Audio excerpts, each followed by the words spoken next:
Assalamualaikum warahmatullahi wabarakatuh. Perkenalkan, nama saya Cynthia Dinda Arianti. Saya di sini akan menjelaskan tentang drama angkatan 66, perkembangan sejarah sastra Winda Putri Anissa periode angkatan 66, 66 sebagai nama angkatan.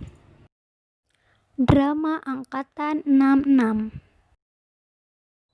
Pada periode mutakhir, peran tim dan DKJ menjadi sangat menonjol. Terjadi pembaruan dalam struktur drama. Pada umumnya tidak memiliki cerita, anti-plot, non-linear, tokoh-tokohnya tidak jelas identitasnya, dan bersifat non-tematis. Penulis-penulis dramanya yang terkenal antara lain Rendra, Arifinsi, Nur, Putuwijaya, dan Riantiarno. Perkembangan sejarah sastra Winda Putri Anissa periode angkatan 66. Latar belakang. Lahirnya angkatan ini dilatar belakangi oleh perlawanan terhadap penyelewengan pimpinan-pimpinan demi negara demi kepentingan pribadi dan golongan. Penyelewengan tersebut antara lain pelanggaran terhadap Pancasila sebagai dasar negara dengan memasuki komunis sebagai sebuah nilai keindonesiaan yang tentu saja melanggar sila pertama. Pengangkatan Soekarno sebagai presiden seumur hidup tidak sesuai demokrasi. Semua itu hanya membuat negeri semakin terpuruk dan rakyat menderita. Akhirnya perlawanan dilakukan oleh kalangan mahasiswa selain pemberontakan-pemberontakan di daerah seluruh Indonesia. Peristiwa politik tersebut berimplikasi pada paham sastra yang berkembang pada masa tersebut.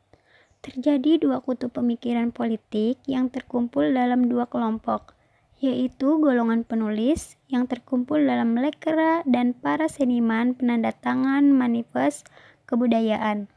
Selain itu, terdapat juga sastrawan yang tidak terkumpul pada keduanya yang tetap pada posisi netral.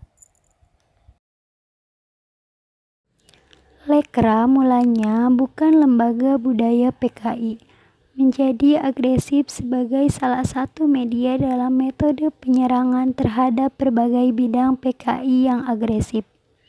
Serangan dilakukan pada orang-orang yang tidak bersedia mendukung PKI. Salah satu tokoh yang diserang adalah Hamka, yaitu karyanya tenggelamnya kapal Van der Wijk dituduh sebagai plagiat dari Majduling karya Lutfi Al-Manfaluthi. Manifest kebudayaan adalah manifest untuk mempertahankan otonomi seni dalam kehidupan. Bunyi manifest tersebut sebagai berikut. Pertama, kami para seniman dan cendekiawan Indonesia dengan ini mengumumkan sebuah manifest kebudayaan yang menyatakan pendirian, cita-cita, dan politik kebudayaan nasional kami. Kedua, bagi kami kebudayaan adalah perjuangan untuk menyempurnakan kondisi hidup manusia. Kami tidak mengutamakan salah satu sektor kebudayaan di atas sektor kebudayaan yang lain. Setiap sektor berjuang bersama-sama untuk kebudayaan itu sesuai dengan kodratnya. Ketiga, dalam melaksanakan kebudayaan nasional, kami berusaha mencipta dengan kesungguhan yang sejujur-jujurnya sebagai perjuangan untuk mempertahankan dan mengembangkan martabat diri kami sebagai bangsa Indonesia di tengah-tengah masyarakat bangsa-bangsa. Keempat, Pancasila adalah falsafah kebudayaan kami. 66 sebagai nama angkatan. Nama ini populer dengan buku kumpulan prosa dan puisi berjudul Angkatan 66. Prosa dan puisi dengan pernyataan tentang lahirnya sebuah angkatan oleh Habib Yasin. Ia berpendapat bahwa Angkatan 66 dimulai 1953. Gagasan ini berbeda dengan Aji Prosidi yang membagi periode ini dalam dua bagian, yaitu antara 1953 sampai 1961 dan 1961 sampai sekarang. Yang pertama menunjukkan pengakuan Aji Prosidi terhadap Angkatan 50 dan kedua adalah angkatan 66.